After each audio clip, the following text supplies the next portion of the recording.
Forelorn Hope Gewurztraminer.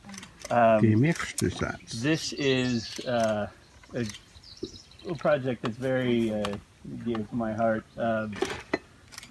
Composed of now, well, in 14 it was I think 35 or 38. I don't remember. I think it was around. I think it was 35, and then it's gone up. It's getting closer to 40 now, in 15 and more in 16. But in 14, it was 35 different varieties out of the German collection block that the Koths have been putting together for some time. When did you start the German collection, Bob?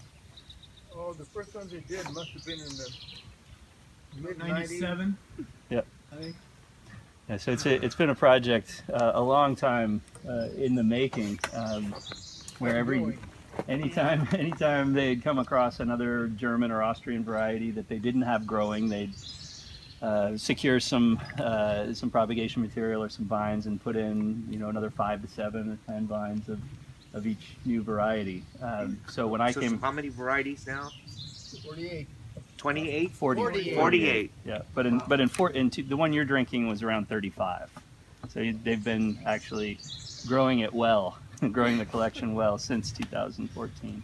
The name Gewurztraminer in German means mixed set, and it's what the Austrians call their field blends. In particular, their white field blends from Vienna and the environs around Vienna, where they have some beautiful and very interesting wines, a great tradition, a great history of making wines in that style out of field blends. When I walked into the vineyard and saw that block, that was the first thing I thought of. This is an American Gewurztraminer, and was so excited at the prospect of making something out of that combination of grapes, something completely unique in the world. There really is no other wine like it. And there's no other planting like it. So of course it's a real headache to sample. You really do have to kind of take an overview of the block to try to get an idea of how everything's coming along and ripening, and that's why we have you do it. Yeah. And I do sample it, but it's amazing the variance in sample numbers that you get depending on which vines you actually took a handful more berries from on that pass. So I try to back up my kind of holistic look at the vineyard with some real numbers, but it's really just a toss of the dice. But it does give you a great. It really trains you to look at the whole block and walk the whole block.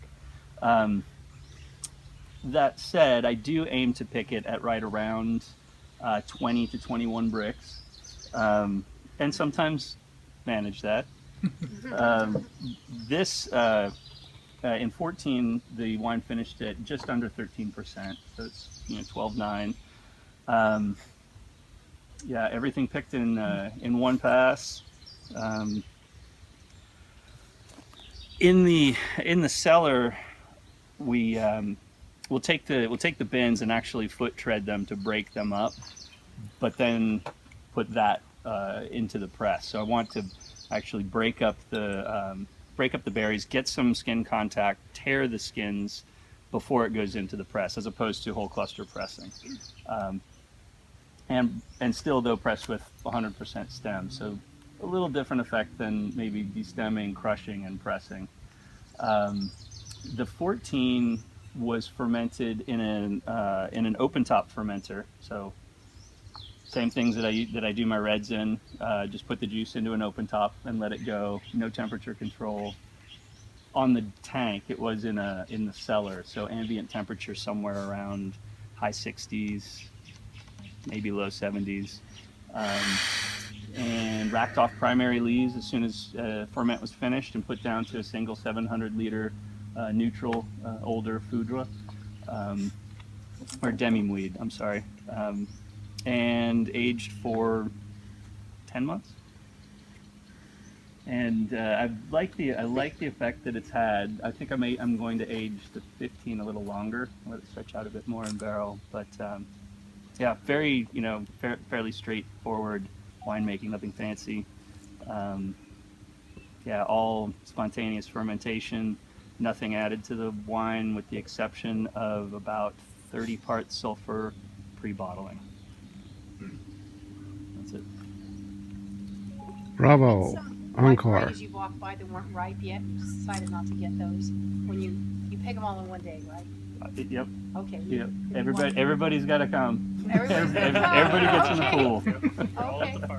And that's what makes it so tough, you know, Yeah. because you could, and this might even end up starting to turn into a bigger headache in terms of logistics and planning. Yeah. You know, if you were to go through and flag individual varieties Yeah. and say, okay, we'll come back and pick those later. Mm. So you really do have to just kind of say, all right, those guys are kind of going way overboard, Yeah. and these guys are still pretty green and hard. But most things are right where they ought to be, and that's really the issue, or I don't know if it's the issue, but the name of the game with working with a field blend. Yeah. Some years if you have a hot year, the varieties that do well in warm climate will do well, and the ones that don't will fade. But then in a cool year, you have a hedge because those ones that do better in cool weather will do well, even though the hot ones may not get all the way home. So it's instead of looking for a solo artist, you're listening for the sound of the whole choir. Yeah. Sound of music. Ensemble. Cool. Thank you. Cheers. Thank you.